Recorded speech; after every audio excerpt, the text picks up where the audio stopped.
Child, let me tell you how it began.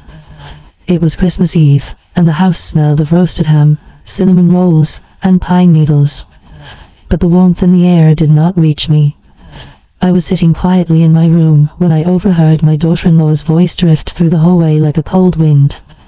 "I don't want her at the table this year," she said sharply. "She's old, she slows everything down, and I'm tired of pretending. Christmas should be about joy, not taking care of a useless old woman." Her words froze me where I sat.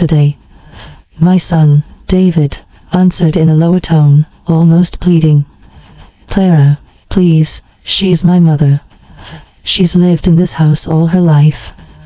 Christmas won't be the same without her." But Clara cut him off. "Then you eat with her in her room if you care so." My heart sank. Useless old woman. That's what I had become to her. After all the years I bent my back scrubbing floors, after walking miles in the snow to bring food to the table, after working night after night sewing clothes until my fingers bled, now I was nothing but a burden. I sat there, staring at the small photograph on my nightstand, the one where David was just a boy with freckles across his nose, smiling wide in his Christmas sweater. I remembered staying up all night to knit that sweater, even though I had no yarn left but scraps from old blankets. He wore it proudly, and I thought, this is love, to give even when you have nothing left. But now, love felt forgotten. Score. When the clock struck 6, the sound of laughter spilled from the dining room. Plates clattered, children's voices squealed, and music played faintly from the radio. I stayed in my room, listening, my chair rocking beneath me. I imagined the table, the golden turkey at the center, the twinkling lights strung across the mantel. And I pictured my chair, the one I had sat in every Christmas for 40 years, standing empty.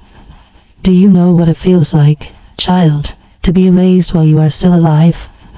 To hear joy happening just a few feet away, but know you were deliberately shut out. That night, I pressed my hands together and whispered to myself, "Don't cry, not now. You faced harder winters than this." But still, the tears came. I closed my eyes and the memories carried me backward. I saw myself as a young mother, struggling to keep the fire burning in this very house. Snow came through the roof once, and I stayed awake all night with pots and pans, catching drips, praying the children would not wake cold. I remembered walking to the factory each dawn, shoes worn thin, my coat patched a dozen times. Some nights I didn't eat so the children could have more. I never told them. A mother's hunger is a quiet hunger, one that feeds her children instead of herself. And I thought, if sacrifice makes you useless, then I have been useless all my life. The next morning, Christmas Day, I expected maybe a knock at my door, a plate of food, even just a Merry Christmas whispered through the wood. But no one came. Instead, I heard Clara's laughter in the kitchen. I heard the children running outside to open their gifts. And I sat alone, my shawl wrapped tight, the rocking chair creaking with every breath. But then, there was a different knock. Not on my bedroom door, but on the front door of the house. A firm, steady knock that echoed through the quiet hallway. I froze. I heard Clara's footsteps, quick and annoyed, as she went to answer it. The door creaked open, and then silence. A silence so thick it made my heart race. I leaned forward, clutching the arm of my chair. Who could it be? And why did the house suddenly feel like it was holding its breath? Child, that knock changed everything. And that is where my story truly begins. Child, you remember I told you about that knock? The one that came on Christmas morning, when the whole house seemed to hold its breath. Well, I will never forget the sound of it. Firm. Steady. Not the tap of a neighbor dropping by, not the hurried rattle of a delivery boy. No, this was different. It was the kind of knock that makes your chest tighten, as if it already carries a truth you are not ready to face. I heard Clara open the door, her voice all sugar at first. "Oh, Merry Christmas," as she chimed. But then her words faltered, slipping into silence. From my chair, I leaned forward, straining to catch every sound. My son Michael spoke next. What are you doing here?" His voice carried unease. And then another voice answered, low, steady, unfamiliar to me, but with a weight that filled the hallway. I came to deliver something that belongs to her. To your mother. I remember pulling myself up from the chair, my knees aching, my hands trembling against the wall as I steadied myself. Slowly, I stepped into the hallway, and there he was, a man in a dark coat dusted with snow, holding a weathered envelope in his gloved hands. His eyes found mine, and he gave a small nod.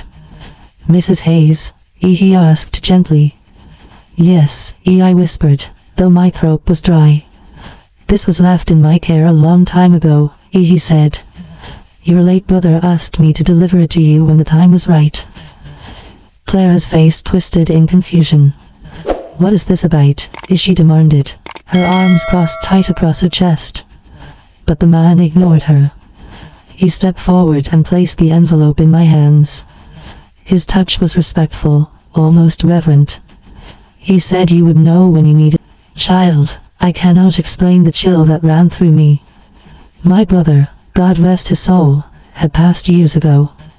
We were close as children, but life scattered us, and though he never had a family of his own, he always promised me he would look after me in his own way. I clutched that envelope to my chest as if it were a beating heart. In that moment, Clara's eyes narrowed like daggers, and I could almost hear the thoughts racing in her head. What nonsense is this? She snapped. It's Christmas morning. You bring old papers to confuse her? She doesn't need this.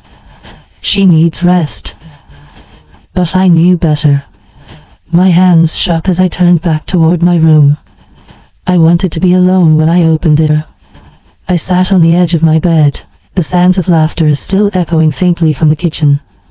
With trembling fingers, I peeled back the flap. Inside were yellowed documents, folded carefully, along with a letter in my brother's neat handwriting. I held it up to the light and began to read. Dearest sister, if you are holding this, it means the world has tried to take from you what is yours. I know your sacrifices, your years of labor, your tears shed in silence. You built a life on your back, and I will not let it be stolen from you. Enclosed are the deeds and savings in your name. Keep them safe. And if ever they doubt your worth, let these papers speak louder than their lies. Child, I pressed the paper to my lips and wept. Not from sadness alone, but from the weight of love that stretched across the years, from beyond the grave. My brother had remembered me. He had known this day would come, when even my own family would question my place. I hid the envelope inside my shawl, close to my heart. Then I rose, wiped my eyes, and returned to the rocking chair by the window. Outside, snowflakes danced in the pale morning light. Inside, the laughter at the dining table grew louder, but to me, it sounded hollow. That day I ate alone again, the taste of cold bread and bitter coffee in my mouth. But this time, I did not feel powerless. I had something stronger than their whispers. I had proof. I had truth. The days after Christmas passed in a blur. Clara's hostility only deepened. She would glance at me with suspicion, as though she sensed I carried a secret.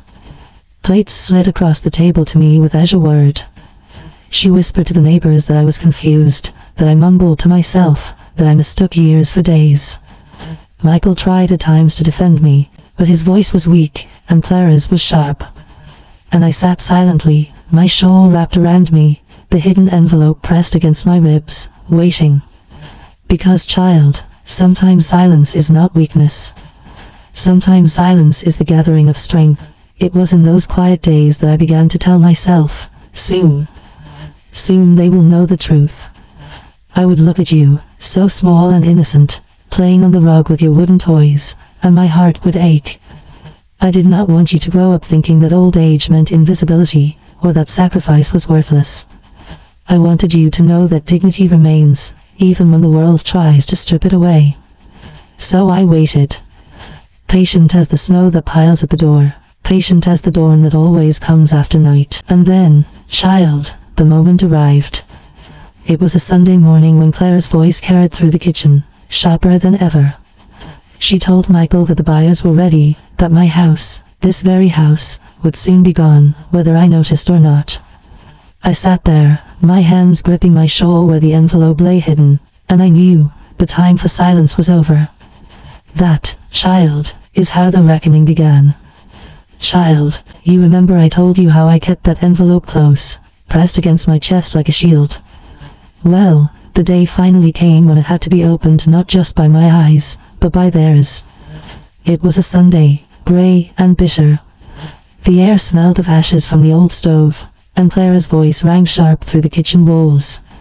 She spoke to your father, my Michael, as if she owned every word in his mouth. The buyers are ready, she said. We sign next week. This house will be gone before spring. I sat very still in my chair. My heart pounded, but my hands did not tremble. For months I had swallowed their whispers, their sideways looks, their cruel jokes about senility. But now, I rose. Slowly, I stepped into the kitchen doorway. This house, I said, my voice rough but steady, is not yours to sell. They froze. Michael turned toward me, pale. Clara's lips curled into a smirk. Oh, mother, as she cooed, please. You don't understand. You're tired. You're confused. We're doing what's best. I cut her off with a raised hand. No. You will not silence me. Not today. The room fell quiet except for the crackle of the stove. I reached into my shawl, the same shawl I had wrapped around me on countless cold nights, and drew out the envelope. Its edges were worn soft by my hands, but the seal of truth inside remained unbroken. I laid the papers on the table. These, I whispered, belong to me. Michael leaned forward, his eyes widening as he scanned the documents. The title deed, the savings account records, all signed in my brother's name, transferred to mine. Proof, undeniable and clear, that this house, this small, battered place, was my rightful home. Clara snatched at the papers, her hands shaking. This can't be real, she hissed. It's old. It's meaningless. But Michael's face told another story. He sank slowly into a chair, the weight of shame settling on his shoulders. It's real, he said, his voice hollow. It's all in her name. The house isn't ours to sell. It never was. For a moment, Clara's eyes burned with fury, but behind the fire, I saw fear. Fear of truth. Fear of the mask slipping. Child, I wish I could tell you I felt triumph then. But I didn't. What I felt was sorrow. Sorrow that my own blood had doubted me, that love had been replaced with greed. I looked at Clara, at the woman who had pushed my plate away, who had whispered to neighbors that I was losing my mind. And I saw not only cruelty but emptiness. You thought my age made me invisible, I told her softly. But even old hands can still hold truth. Even a tired heart can still beat strong. She opened her mouth, but no words came. Only silence. Michael reached for my hand then, his eyes glassy. I'm sorry, Mother, he murmured. I should have trusted you. I should have listened. I held his hand, though my heart still ached. Forgiveness does not come easily, child, but sometimes it is the only way forward. You are my son, I said. I raised you with love. But love without respect is a house without walls. Remember that. From that day on, the whispers stopped. The neighbors who had looked at me with pity now looked at me with respect. Clara never again spoke of selling the house. Her smile grew thinner, her voice less sharp, but she stayed, because sometimes guilt is its own prison. And me. I returned to my rocking chair by the window, the papers tucked safely in a box beside my bed. Not because I needed them anymore, but because they reminded me that dignity is worth protecting, even when the world tries to strip it away. Child, you sat at my feet then, your eyes wide, your small hand clutching mine. And I knew why I had endured. It wasn't for revenge. It wasn't even for pride. It was for you. I wanted you to see that survival is not just about food or shelter. It's about holding on to truth, to love, to the quiet strength that no one can steal. The snow melted, spring came, and the house remained ours. The walls, though cracked, held stories. The floors, though creaking, carried memories. And the garden bloomed again, just as it had when I was young, when I first planted seeds with your grandfather. Sometimes, on warm afternoons, I sit with you on the porch. You laugh, chasing fireflies, while I hum old songs. And I whisper to myself, they tried to erase me. But here I stand. And here I will remain, So remember this, child, when the world calls you useless, when voices rise against you, when even those you love doubt your worth, hold fast. Hold to truth. Hold to hope. Because dignity is not given. It is kept. And as long as your heart beats, you were never invisible. That is my story. And now, it belongs to you.